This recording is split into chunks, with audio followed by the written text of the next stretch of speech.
반드시 잘 될 겁니다. 행복하시고 건강하시고 정정도 풍성해지시고 담임 목사로서 기도하면서 아직 저와 여러분이 사도행전 5장에 아나니아와 삽비라의 내용을 감당할 수 있는 그런 믿음의 분량이 되지 못한다 판단이 돼서 강해 설교 중이지만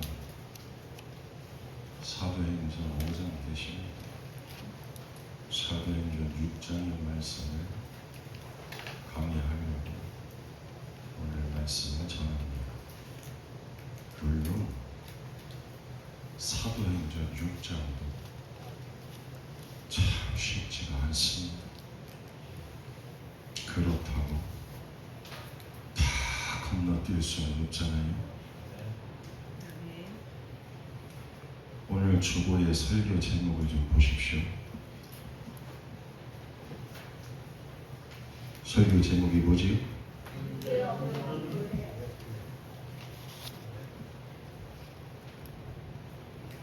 설교 제목이 뭐예요? 문제 없는 교회. 우리가 꿈꾸는 교회죠? 설교 제목 보면서 우리 교회 문제 있나? 뭐 이런 생각하십니까? 물론 우리 교회는 작지만 좋은 교회입니다. 하지만 그렇다고 문제가 전혀 없을까요? 아니, 모든 교회가 그렇듯이 우리 교회도 문제는 있습니다. 오늘날 많은 사람들이 문제없는 교회가 좋은 교회라고 생각합니다. 그래서 교회에서 조금만 문제 생기면 문제없는 교회 찾아 떠납니다. 하루는 무디 목사님에게 한 사람이 찾아와서 이런 말을 해요. 목사님, 문제없는 교회 좀 저에게 알려주세요. 제가 그동안 교회에 옮긴 것이 벌써 3번째인데 지금 교회도 문제가 너무너무 많아요. 그랬더니 무디 목사님이 이렇게 말씀하셨다고 그래요. 제가 문제없는 교회를 한 군데 알기는 아는데 근데 당신에게 추천해 줄 수는 없을 것 같습니다. 아니 왜요? 제가 당신을 그 교회에 추천해 주는 그날부터 그 교회는 문제가 생길 테니까. 그렇습니다. 여기 다 점잖게 앉아 계시지만 세상에 문제없는 교회, 문제없는 가정, 문제없는 인생이 어디 있습니까? 저마다 들으면 다 사연이 있습니다.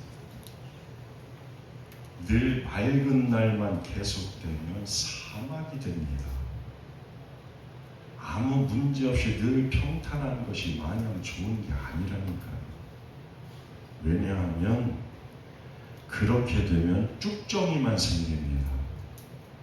알곡은 이 더운 무더위도 지나야 되고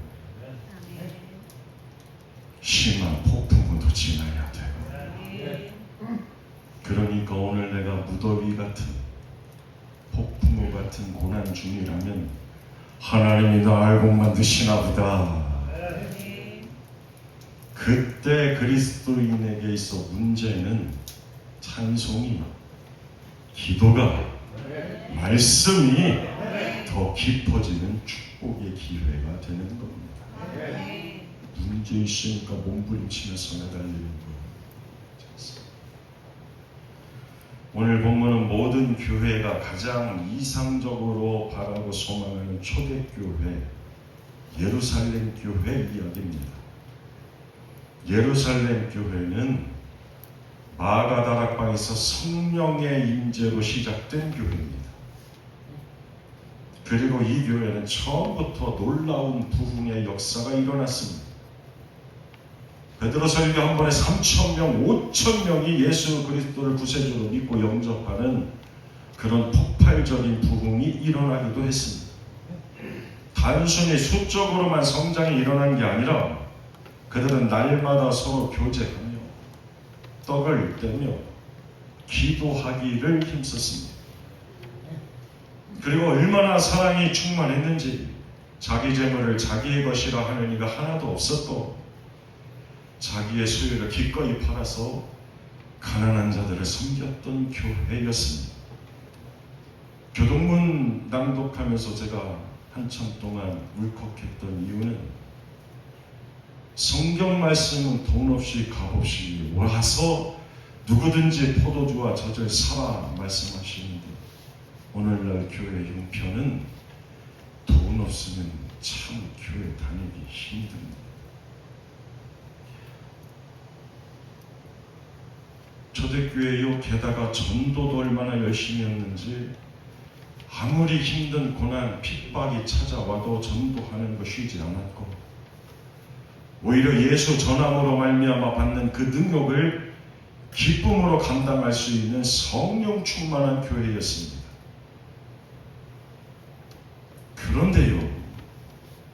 그런데 오늘 본문 말씀은 그런 예루살렘 교회에도 문제는 있었다고 말씀하는 겁니다.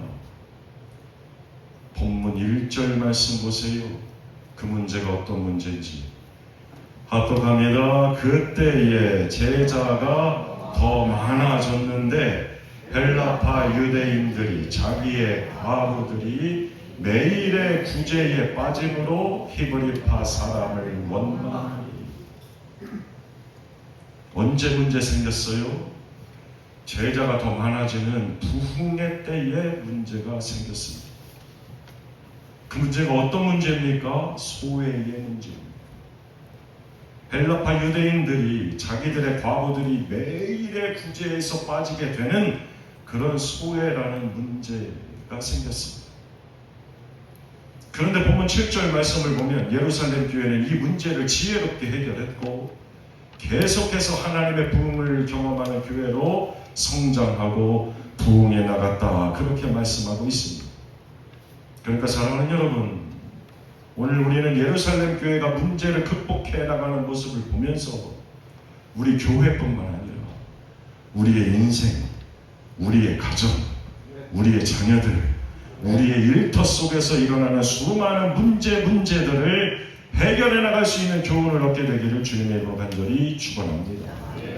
자, 그렇다면 우리 인생에 찾아오는 문제 어떻게 해결할 수 있을까요? 첫 번째로는 문제 속에 답이 있다는 걸 알아야 됩니다. 목회하면서 많은 가정들을 신방합니다. 그리고 상담을 하게 됩니다. 그러다 보면 자연스럽게 알게 되는 것이 하나 있어요. 그게 뭐냐면 어떤 집이 잘 되고 어떤 집이 안 되는지는 알게 됩니다. 그렇다면 사랑하는 여러분, 잘 되는 집과 안 되는 집안의 차이가 뭔지 아십니까? 그건 간단합니다. 안 되는 집은 사소한 문제를 큰 문제로 비화시켜서 결국에 서로에게 상처를 줘요. 그러나 잘 되는 집안은 문제를 만나면 서로 대화하고 지혜를 모으고 합심해서 기도하고, 그건 그 어떤 인생도 그 어떤 공동체도 다 마찬가지입니다. 그런데 왜 사람들이 문제 해결하려고 지혜를 모으지 않는 걸까요? 불편하니까. 문제에 답이 있다는 사실을 자꾸 잊어버리고 이미 발생한 문제만 크게 보니까 그런 겁니다.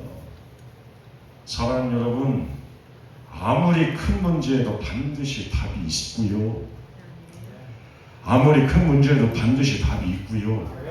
더 중요한 말씀 드릴 테니까 하나님 들으시라고 아멘으로 받으셔야 돼요. 문제 속엔 문제 다 덮어버리고도 남는 더 큰 은혜가 있습니다. 문제 속에 답만 있는 게 아니에요. 그 문제를 다 덮어버리고도 남는 더 큰 은혜도 있습니다. 오늘 우리가 그 은혜를 믿기 때문에 성수주일 지켜서 주의 점 찾아나와 예배 드리는 거잖아요. 그런데 사랑하는 여러분, 잘 알고 있으면서도 왜 문제 해결하려고 지혜를 모으지 않을까요? 놓아버리는 거예요. 놓아버리는 거. 문제에 압도당해서 그냥 손 놓으니까, 그러니까 해결되지 않고 더 커지는 겁니다. 오늘 예루살렘 교회는 문제 회피하지 않습니다. 구제 때문에 소외가 되고 원망이 되는 그런 문제가 생겼는데, 그렇다고 해서 구제 사역을 중단하지 않습니다. 그렇다고 또 소외되는 그 문제를 그냥 덮어두지도 않습니다. 그래서 본문 2절은 이렇게 말씀합니다. 12사도가 모든 제자를 불러 이르되. 사도들은 문제를 듣는 순간 어떻게 했느냐? 모든 제자들을 불러들였습니다. 문제 해결을 위해서 모임을 가진 겁니다. 사랑하는 여러분, 이게 쉬운 것 같지만 결코 쉽지가 않습니다. 본문 1절 다시 보세요. 헬라파 유대인들이 누구를 원망했다고 기록하고 있느냐? 히브리파 사람들을 원망했다고 말씀하고 있습니다. 자, 그 이유가 있습니다. 당시에는 나라가 멸망했기 때문에 타국으로 피난 갔다가 그렇게 흩어져 살다가 예루살렘으로 돌아온 헬라파 유대인들이 있고, 예루살렘에서 계속 살아왔던 히브리파 유대인들이 있습니다. 그런데 피난 가서 흩어져 살다가 그러다가 돌아온 이 헬라파 과부들이 늘 구제에 빠지게 되는 겁니다. 하루 이틀도 아니고 매일의 구제에 빠졌습니다. 사실 이 문제는요, 오늘날 교회 역사가 좀 있으면 그 어떤 교회도 다 일어나는 문제입니다. 이 문제. 내내 지켜온 사람, 나갔다 들어온 사람, 박힌 돌, 굴러온 돌, 세상 그렇게 얘기하죠. 저는 그 단어 되게 좋아하지 않지. 그렇습니다. 이 문제는 역사와 전통이 있는 교회라면 어느 교회든 다 있는 문제, 다 있는 문제. 김영철 권사님 경주교회도 그렇죠? 네, 다 그래요, 다. 사실 이 문제 오늘날 역사가 있는 교회는 어느 교회나 다 있는 보편적인 문제라니까요. 자, 이런 상황이라면 대부분의 사람들이 어떻게 반응합니까? 아이고, 히브리파 사람들이, 사도들도 히브리파 사람들인데 사도들하고 짝짝꿍돼서 우리 헬라파 유대인들 차별하는 게 틀림없다. 아니 뭐 하루 이틀이라고 하면 실수라고 하지만 어떻게 매일 그럴 수가 있어? 그러면서 원망하고 시험 들고 실족하고 그래서 떠납니다. 사랑하는 여러분, 오늘 이 말씀 꼭 기억하십시오. 신앙생활하면서 마음에 원망 드는 거예요, 그거 쉬운 문제 아닙니다. 사실 그게 가장 큰 문제입니다. 여러분, 하나님 때문에 실족합니까? 아니면 사람 때문이에요, 사람 때문에. 이거 결코 쉬운 문제 아니에요. 큰 문제예요. 그런데 이 원망의 문제 해결하려면 어떻게 해야 되느냐? 만나야 됩니다. 만나서 얘기를 들어봐야 할 거 아니에요. 들어봐야 뭐가 어디서 잘못됐는지, 어디서 오해가 생겼는지 알아야 사과를 하든지 사과를 받든지 서로 오해가 풀리든지 그럴 텐데, 당장 보기 싫으니까 자꾸 피하고, 그러니 문제가 해결될 리가 없습니다. 나는 만나서 푸는 거 불편하고 싫어서 꼭 뒤에서 다른 사람한테 그 얘기하고, 그러면서 마지막에 이런 얘기도 붙여요.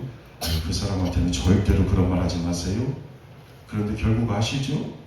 그 사람에게 말하지 말라고 말한 그것까지도 그 사람에게 다 들어갑니다. 그러니 더 큰 오해가 생기고 더 큰 상처가 남지요.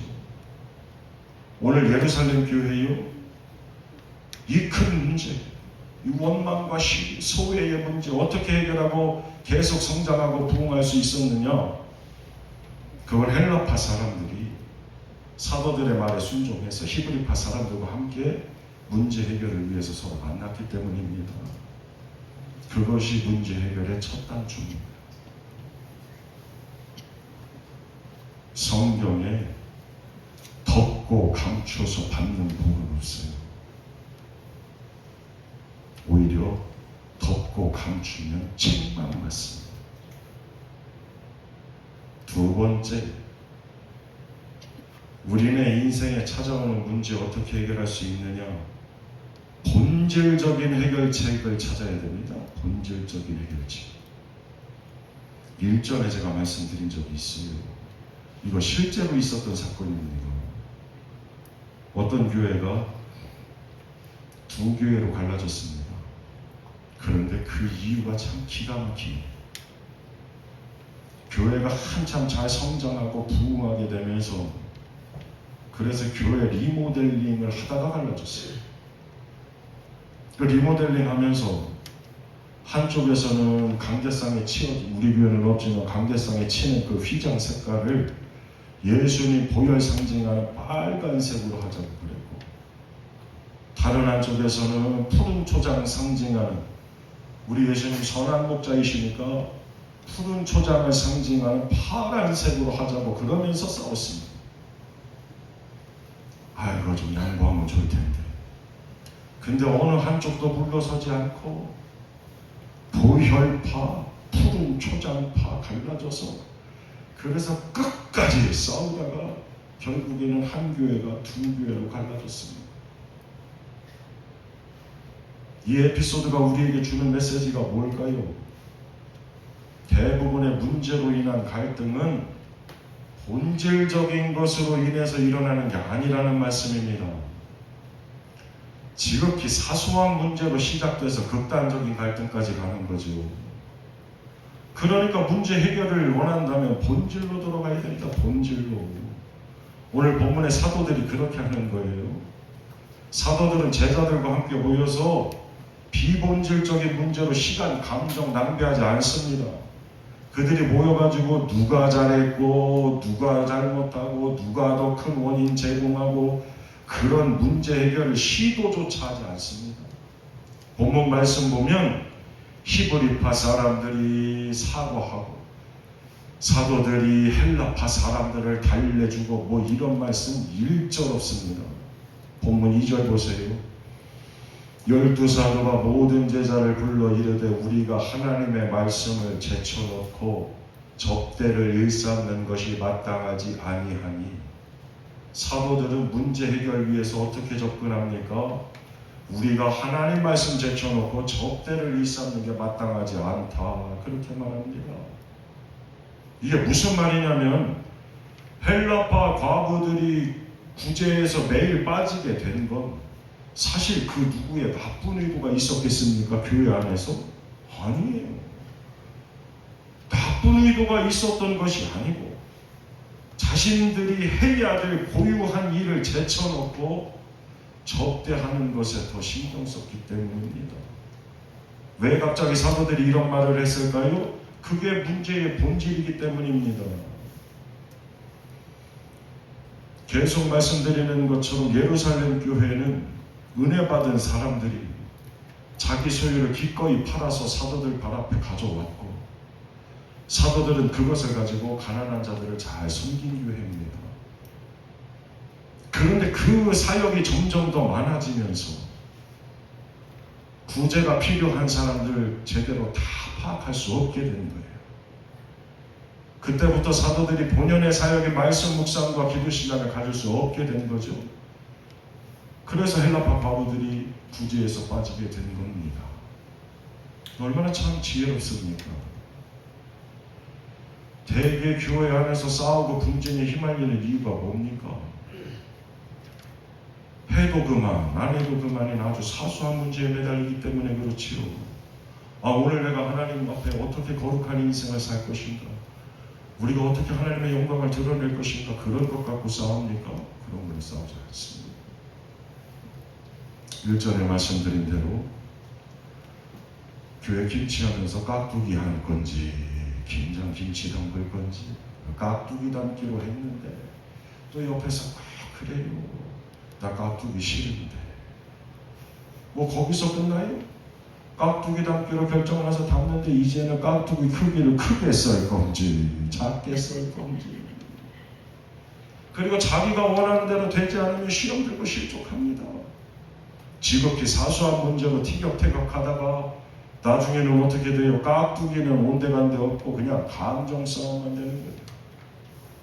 교회만 그래요. 세상도 그래요. 뭐 인생사 다 거기서 거기죠. 여러분 우리나라 법원 내 이혼 가운데 지금은 더 황당한 이혼들이 많지만 예전에 진짜 황당한 이혼이 하나 있었습니다. 그게 뭔지 아십니까? 이 부부는요 삶은 감자 먹다가 이혼했어요. 삶은 감자 먹다. 아내가 힘들게 수고하고 돌아온 남편을 위해서 감자를 삶았습니다. 햇감자. 생각만 해도 침이 넘어가네. 막 부실부실 푹신푹신. 그런데 남편에게 그 삶은 감자를 주면서 아내가 설탕을 가지고 왔습니다. 설탕에 찍어 먹으려고. 아니 그렇게 남편을 위해서 준비해서 주는 아내가 어떤 마음이겠어요? 좋은 마음이죠. 좋은 마음. 그거 말해 뭐합니까? 얼마나 좋은 마음. 그런데 힘들고 밖에 일해서 좀 짜증나고 지쳤던 남편이 그걸 받아들고 그러는 거예요. 아니 무슨 감자 삶은 감자를 설탕에 찍어 먹어 이 사람아. 소금을 갖고 와야지. 그러니까 짜증을 확 내. 나는 정성껏 준비해서 줬더니 기껏 받아들고서 대본 핀잔부터 하는 남편. 그러니까 아내도 감정이 확 상해가지고 우리 집에서는 설탕에 찍어 먹고 누가 감자를 소금에 찍어 먹느냐. 그러니까 남편도 그냥 거기서 한번 져주면 어때요? 저같이 가정교육이 뭐야. 그러면서 싸우기 시작해요. 그 부부도 참 대단해요. 어느 한쪽도 양보 안 하고 결국에는 그 문제로 가정법원까지 갔어요. 그런데도 아내가 그 가정법원에서 그 판결한 판사한테도 분이 안 풀려가지고 물어보는 거예요. 판사님, 아니 삶은 감자를 설탕에 찍어 먹습니까? 소금에 찍어 먹습니까? 참 기가 막히죠? 대단하죠. 근데 그 판사는 또 참, 저는 고추장에 찍어 먹는 게 아이고.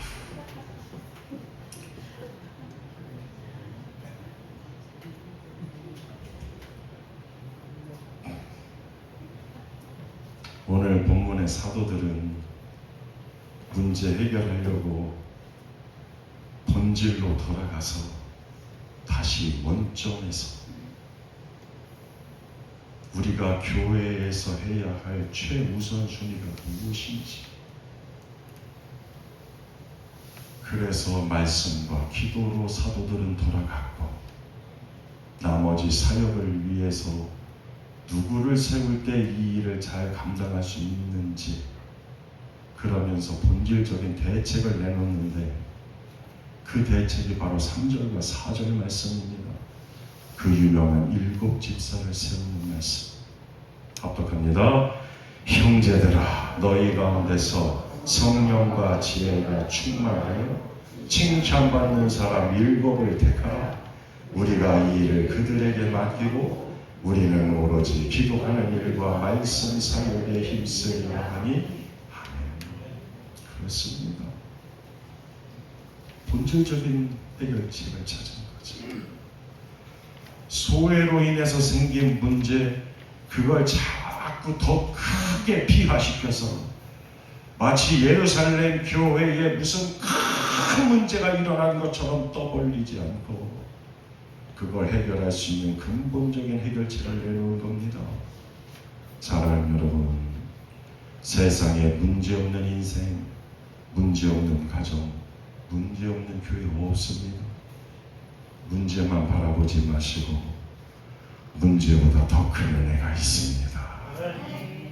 그래서 오늘도 우리는 기도와 말씀으로 그 근본적인 해결책을 찾는다면 우리의 인생과 우리의 가정과 우리 승천교회는 계속해서 아름답게 성장하고 부흥할 줄로 믿습니다.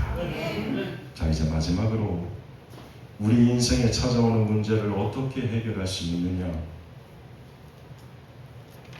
내가 먼저입니다. 본문 5절 6절 보세요. 합독합니다. 온 무리가 이 말을 기뻐하여 믿음과 성령이 충만한 사람 스데반과 또 빌립과 브로고로와 니가노로와 디몬과 바메나와 유대교에 입교했던 안디옥 사람 니골라를 택하여 사도들 앞에 세우니 사도들이 기도하고 그들에게 안수하니라. 아멘. 여기 세워진 7 집사들의 공통점이 있습니다. 그게 뭐냐면 3절엔 성령과 지혜가 충만하여 칭찬받는 사람 7, 그리고 5절 말씀을 보면 믿음과 성령이 충만한 사람입니다. 자, 여기서 믿는 우리 눈에 들어오는 건 성령이고요, 믿음이고요, 지혜만 들어옵니다. 그러나 3절에 칭찬받는 사람을 간과하면 안 됩니다. 왜냐, 오늘날 기독교인들이 세상으로부터 손가락질 받는 이유가 뭡니까? 교회 안에서는 열심히 특심인데 세상의 삶에서는 칭찬이 아니라 손가락질 받는 삶을 살기 때문입니다. 이건요, 신앙이 생활되는 신앙생활 제대로 못했기 때문입니다. 바라옵기는 저와 여러분이 예수님처럼 하나님과 사람에게 더 많이 사랑받는 신앙이 생활되는 신앙생활 잘 하시기를 주님의 이름으로 간절히 축원합니다. 그리고 더 중요한 공통점이 있습니다. 오늘 이 말씀 꼭 기억하셔야 돼요. 왜냐, 이게 문제 해결의 열쇠이기 때문입니다. 오늘 여기 최초로 세워진 초대교회 7 집사들에게 아주 중요한 공통점이 뭐냐면 저들의 이름은 다 헬라식 이름입니다. 다시 말해서 이것이 무슨 말씀이냐면 7 집사 모두가 다 당시에 소외받았던 헬라파 사람들 중에서 뽑았다는 말씀입니다. 자, 그렇다면 그 어떤 핍박에도 교회를 지켰던 그 히브리파 사람들 중에는 믿음과 성령이 충만한 사람 없었겠어요? 왜 없었겠어요? 당연히 히브리파 사람들 중에도 믿음과 성령이 충만하고 칭찬받는 사람들이 있었습니다.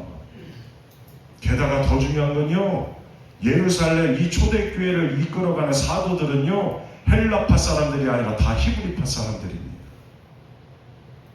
그리고 히브리파 사람들은 서두에 말씀드린 바대로 수많은 핍박에도 교회를 지켜온 사람들입니다.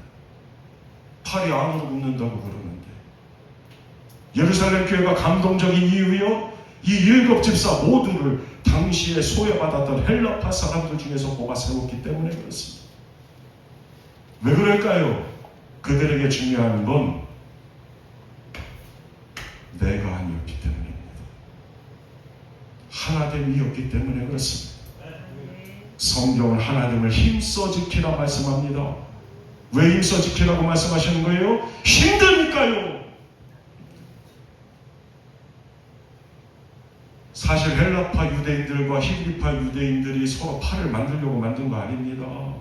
나라가 멸망해서 어쩔 수 없이 피난 갔다가 돌아왔고, 그럼에도 불구하고 자리를 지켜. 그러니까 역사적인 배경 때문에 갈등이 생겨서 분쟁하고 원망이 생겼습니다. 그럼에도 불구하고 저들은 교회가 하나 되어야 된다는 걸 알고 있었던 겁니다. 그 공통의 목표는 분명했던 거예요. 교회는 하나 되어야 된다. 우리는 그리스도 안에서 한 지체입니다. 그래서 히브리파 유대인들은 그 하나됨을 위해서 자신들의 기득권을 기꺼이 내려놓고 저들에게 양보했던 거예요. 이게 부흥하는 초대교회의 비결입니다. 그리고 이것이 교회가 문제를 해결하는 하나님의 지혜입니다. 오늘 성경은 헬라파 사람들만으로 7집사가 뽑혔는데 그것 때문에 서운해하고 그것 때문에 시기하고 그것 때문에 질투했다 말씀하는 게 아니라 온 무리가 기쁨으로 그들을 뽑았다 그렇게 말씀하고 있습니다. 자, 그렇다면 사랑하는 여러분, 누가 진정으로 위대한 그리스도인일까요? 하나님께서 누구를 물론 다 칭찬하시겠지. 누구를 더 귀히 여기시고 누구에게 더 은혜를 베풀어 주시겠어요? 우리는 세워진 7집사에 자꾸 눈이 가지만 하나님의 눈은 그 7집사를 세우고 그러기 위해서 자신들의 입지와 자신들의 기득권을 교회를 위해 기꺼이 내려놓은 그 진정한 무명의 히브리파 그리스도인들을 하나님은 더 주목해서 보시고 그들에게 더 큰 은혜와 복을 주시지 않겠습니까? 그 양보와 섬김으로 예루살렘 교회는 문제가 해결됐고 문제보다 더 큰 은혜를 받아서 그래서 본문 7절의 역사가 일어납니다. 합독합니다.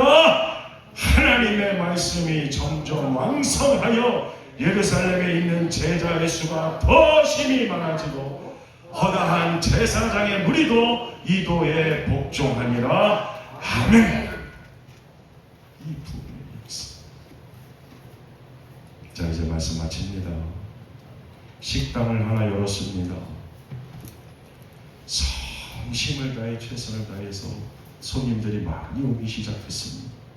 그러면서 잘 되기 시작합니다. 그런데 그때부터 문제가 생깁니다. 어떤 문제가 생깁니까? 혼자 다 했는데 혼자 다 할 수가 없습니다. 그래서 일하는 사람을 두고 식당도 더 넓히고 주차장도 더 넓히고 우리 교회에